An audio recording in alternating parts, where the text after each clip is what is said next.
kahit sobrang ganda ng sasakyan nila, pero binibenta po nila ng sobrang mura ito.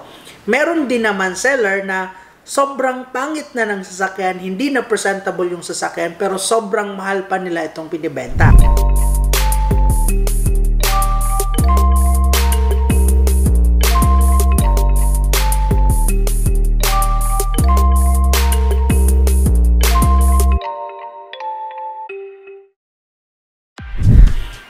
Okay, so yung mga isasabi ko po ngayon ng mga sasakyan, possible po sa iba, medyo mas mahal siya, at possible naman sa iba na mas mura siya.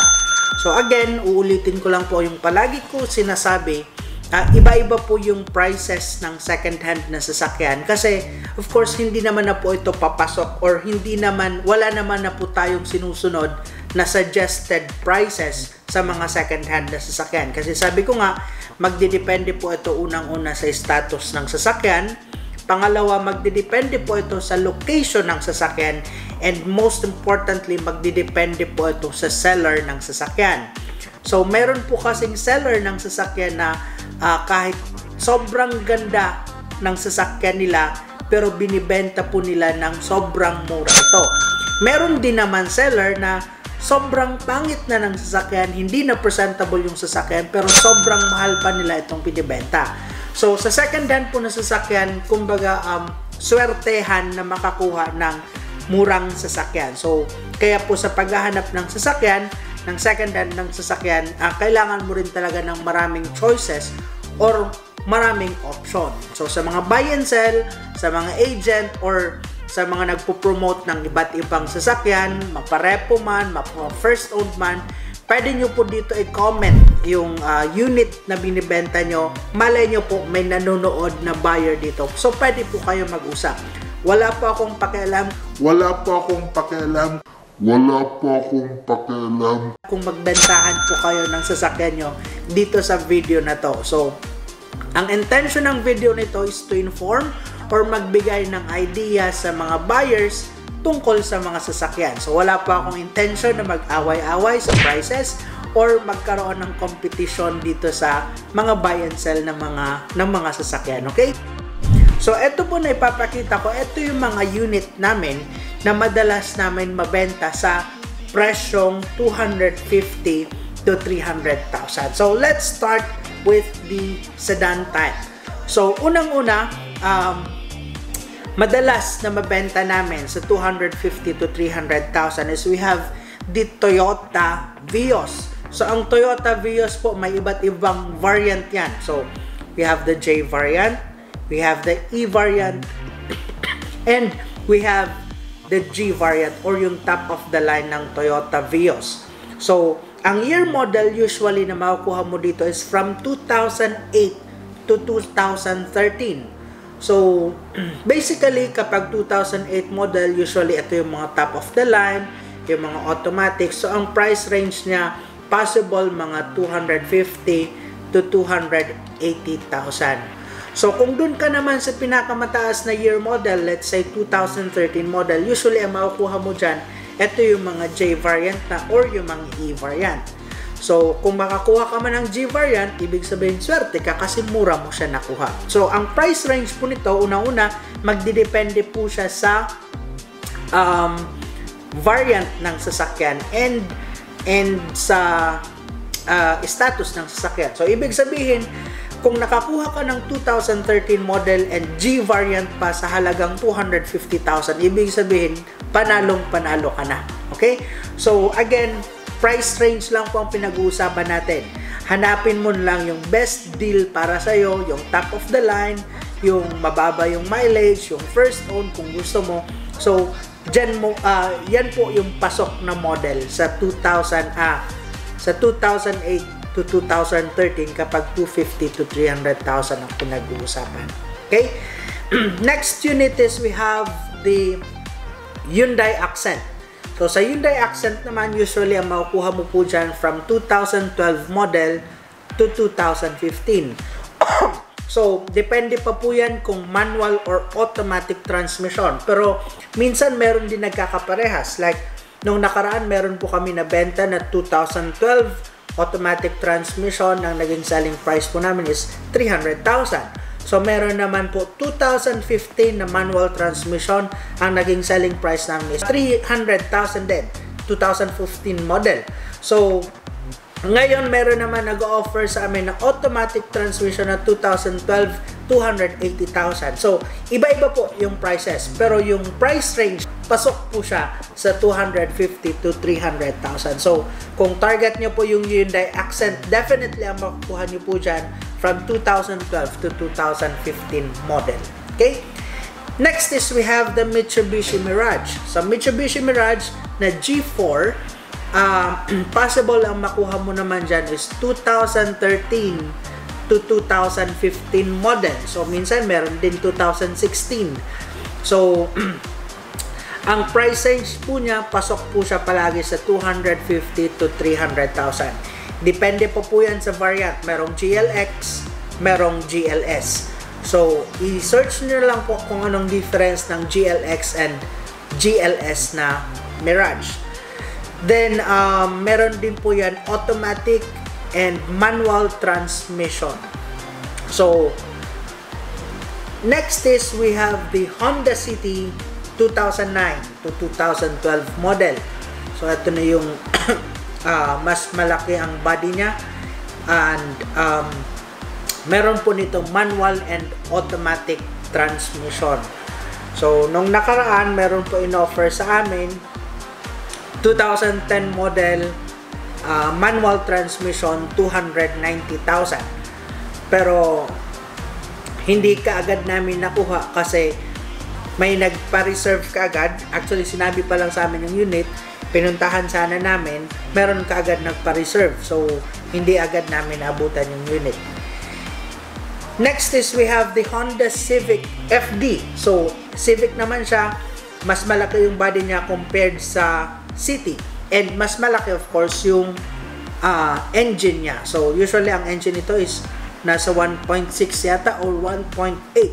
So ang year model na papasok dito is mga 2008 to 2010 model. So yan yung Honda Civic na FD.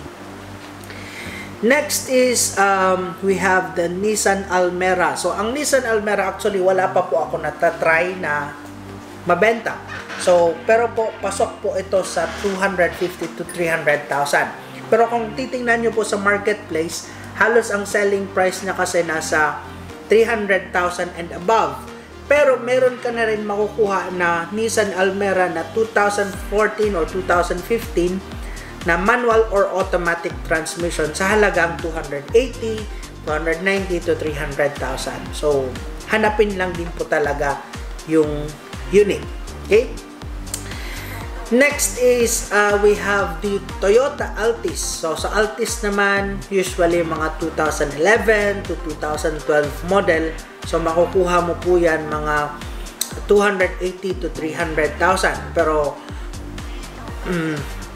may mga Altis din, lalo yung mga automatic transmission na medyo matataas pa yung selling price sa mga nasa 330 to 350,000. So meron nga dito sa amin nung nakaraan, yung automatic transmission na 2011 model, ang selling price niya is 370,000 yata. Na-feature ko yun dito sa YouTube and meron po yung video, pero parang ngayon nagbaba na siya sa 350,000.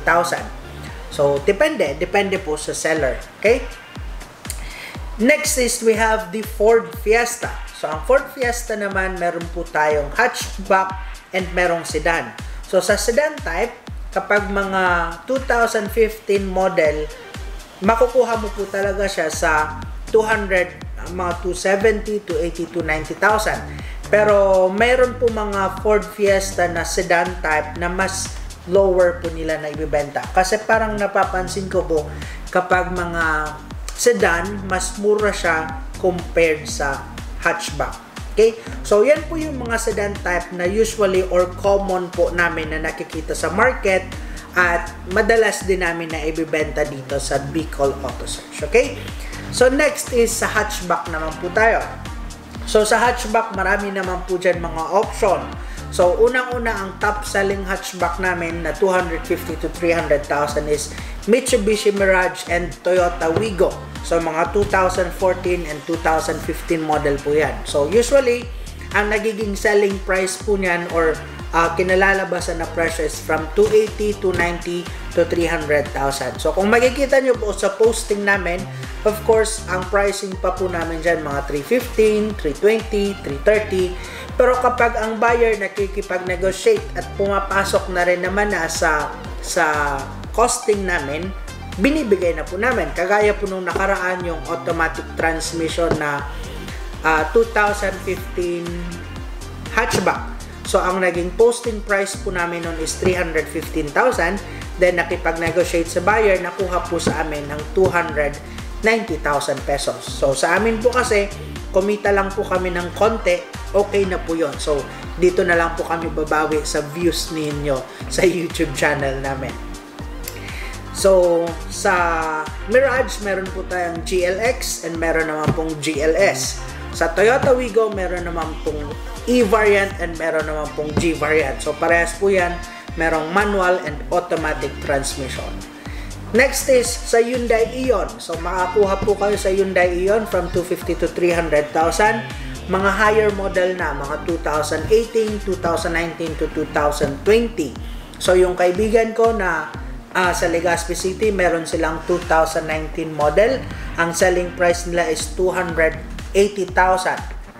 So, usually ang mga binibenta nila mga repo cars. Okay? Next is we have the Suzuki Swift. Ang Suzuki Swift naman, usually mga 2008 to 2010 model, meron po yan manual and automatic transmission. By the way, sa Hyundai Eon, wala pong automatic ang Hyundai Eon. Ano po? Kasi meron din na mga naghahanap ng Hyundai Eon, then hinahanap nilang automatic. And naghahanap pa ng diesel, 800cc na lang, naghahanap pa ng diesel. So, ang Eon po, walang diesel, walang automatic. Okay?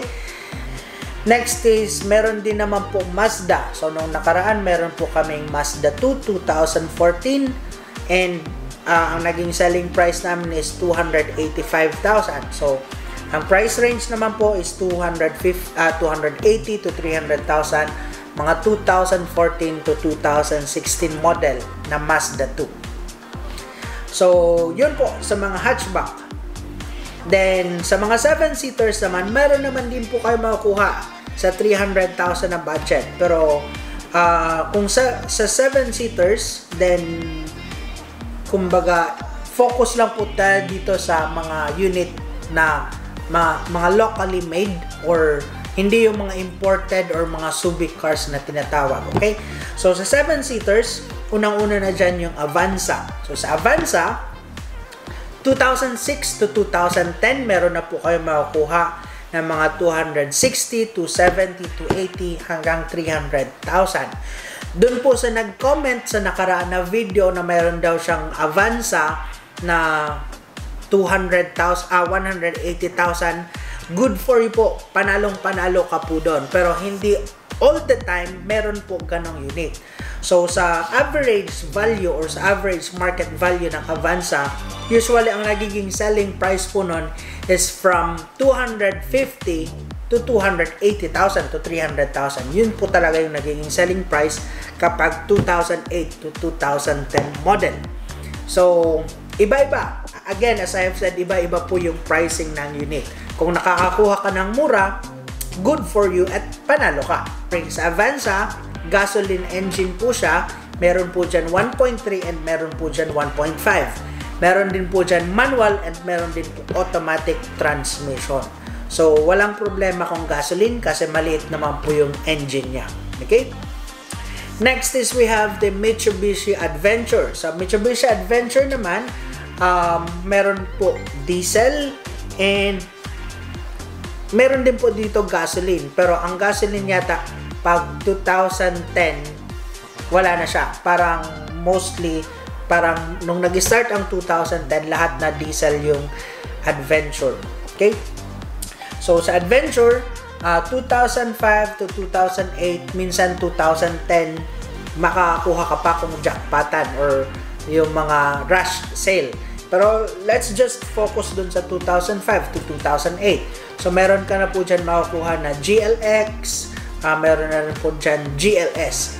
So ang selling price usually mga 300,000 po talaga, mga ganyan na year model. Minsan makakuha ka mas lower model, pero mostly mga ginawang company car or ginawang taxi or minsan ginawang school service. Usually mga ganyan po. So kung makakuha ka man ng mga first owned or mga slightly used na sasakyan, ano na yun, kung mga bonus na lang po yun. Okay?